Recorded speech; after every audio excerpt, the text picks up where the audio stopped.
আজ মার্চ মাসের 20 তারিখ। আজ কিন্তু একটা ইন্টারেস্টিং রেসিপি বানিয়েছি। এই গরম ঠান্ডার একটা মাঝামাঝি সিচুয়েশনে বানিয়ে ফেলেছি ফুলকপি দিয়ে চিংড়ি। এটা কিন্তু শীতকালের একটা হিট রেসিপি। যদিও গরম চলে এসেছে, আমার কিচেনে কিন্তু প্রায়ই শীতের অনেক সবজি উঁকি মারছে। তাই ভাবলাম আজ এই স্পেশাল রেসিপিটা তোমাদের সঙ্গে শেয়ার করি। সবার প্রথমে চিংড়ি মাছটাকে হালকা হাতে ভেজে নিয়েছি নুন হলুদ দিয়ে।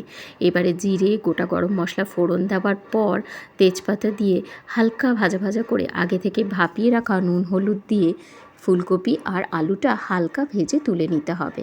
এবার এর মধ্যে পেঁয়াজ বাটা দিয়ে দেবো। পেঁয়াজটা ভালো মতো কষানো হয়ে গেলে আদা রসুন আর জিরে একসাথে বেটে নিয়েছি, এই বাটাটা দিয়ে ভালো মতো কষিয়ে নিতে হবে। এবারে হলুদ গুঁড়ো আর লঙ্কা গুঁড়ো একসাথে গরম জলে মিশিয়ে কষিয়ে তারপর ওপর থেকে টমেটো দিয়ে আরও একবার ভালো মতো কষিয়ে নিতে হবে। এর মধ্যে কিন্তু স্বাদ মতো নুন আমি দিয়ে দিয়েছি।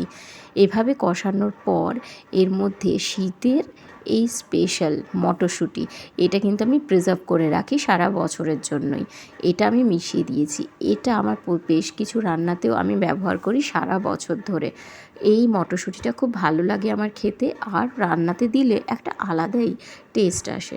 সব কিছু দিয়ে দেওয়ার পর মটরশুঁটিটা আগে থেকে নুন হলুদ দিয়ে ভেজে রাখা ফুলকপি আর আলু, এই দুটো এই রান্নায় একটা আলাদাই স্বাদ এনে দেবে।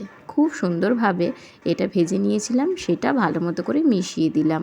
মেশানোর পরে জল ঢেলে এর মধ্যে একটু ফুটতে দেব। তারপরে গরম মশলা গুঁড়ো, ঘি আর ওপর থেকে ধনেপাতা কুচি ছড়িয়ে পরিবেশন করব। আশা করি আমার রেসিপি আপনাদের ভালো লাগছে। ভালো লাগলে চ্যানেলটিকে লাইক কমেন্ট শেয়ার এবং সাবস্ক্রাইব করতে ভুলবেন না। নমস্কার।